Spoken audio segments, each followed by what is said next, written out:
What's up everybody, welcome to Balkan Motor. Today the weather is actually beautiful and I can finally give you guys an update on the project. Check it out. Zaidi, Zaidi.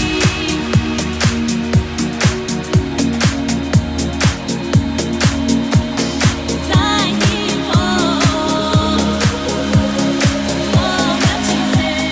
So this is what the bike currently looks like. It's already kind of starting to take a shape of a cafe racer.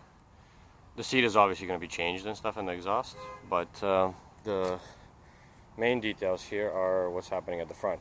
So I have the new LED headlight wired in. I have the new levers. They look retro, but they're pretty good. New switches are put in. So we have the high-low, the blinkers, horn at the bottom, and actually we have a choke lever up here. So that's pretty nice. I'll talk about the difficulties with this later on. On the other side we also have the new switches, power on here, the new lever, and of course we got the new grips for a new throttle. As you may notice, I also have the bar and mirrors on here, which look pretty good. The speedo that you see is just a temporary speedo that I got on there just to build some brackets. Obviously the wiring is still hanging down. These guys here, they're the wires for the levers, so I still need to wire them into these, just so I can get the brake signal and the clutch signal. Alright, so in terms of like some of the struggles that I had, first we start with the switches. The choke cable in here, or the way this switch housing is designed to work, is with a new style choke cable that has the bead at the end, much smaller than your usual ones that you see for the throttle. And the default cable that came with the bike was actually the very large one that like the throttle.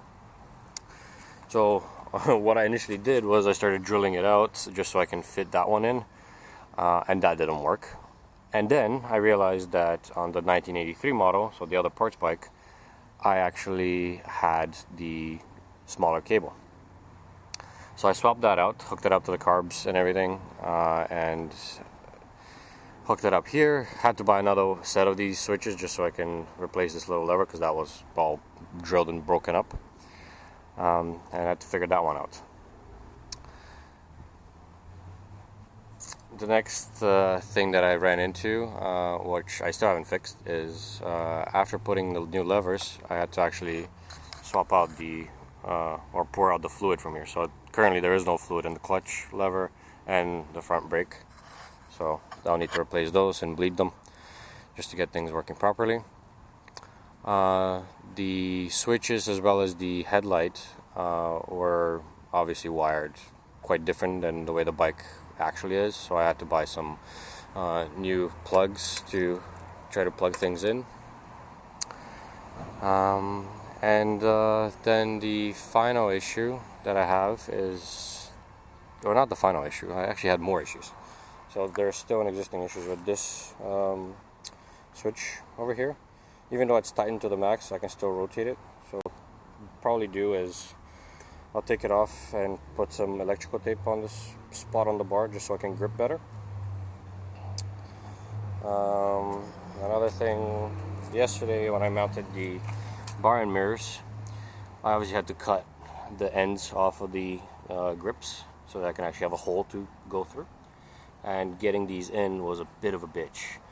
The rubber bushing that they came with was actually too wide for the 7/8 clip-ons that I have on here, so I actually had to sand them down by hand to a smaller diameter, which took a little bit of time, but eventually I got them, and now they're in there.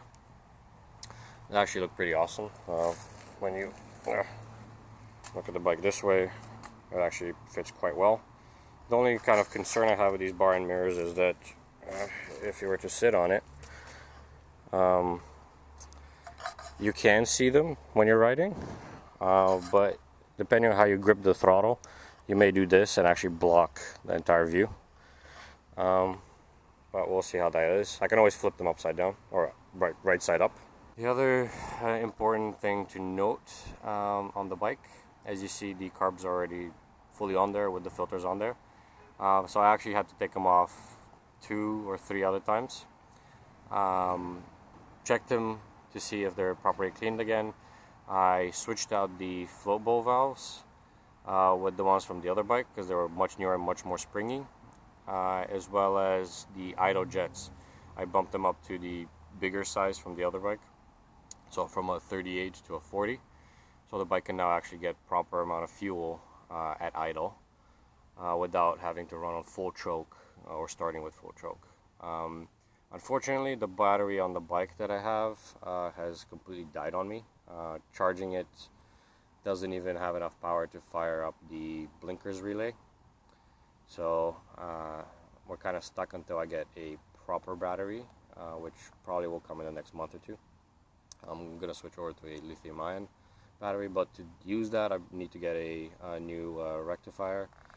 Probably going to get one from Rick's, and once I have that up, I can show you guys how the headlight works, hook up the new speedo that's coming in, and actually start the bike and start synchronizing and so on and so forth. Another thing you guys might have noticed is that the overflow bottle is gone. That's because I found this guy, which is awesome. This is a metal bottle, just a water bottle, and it happened so that the lid of it actually comes with a little spout, which fits perfectly into these hoses. So I'm thinking to just cut off the little cap here, take off this carabiner of course, and just mount it like this. And that would obviously look a lot better than that plastic bottle. I don't need to paint anything. Things work perfectly fine that way. I just got to figure out how to actually attach it to the frame here. Obviously zip ties may or may not work the best. Yeah, we'll see how that works. And the last update for the bike is I bought a horn. So I have to figure out where to mount it. I might put it up here somewhere, or I might try to hide it somewhere else, just to have a more minimal look and a cleaner front end, because I do like the very clean front end that I have right now. So I may have to mount it somewhere around the engine or somewhere else to get that going. Alright guys, that was it for this episode. Soon I'm going to have the new battery and new rectifier so I can get the electronics back up and running. I still need to put some fluid into the 2 levers, finalize some of the electronics, wiring, and tuck it in nicely.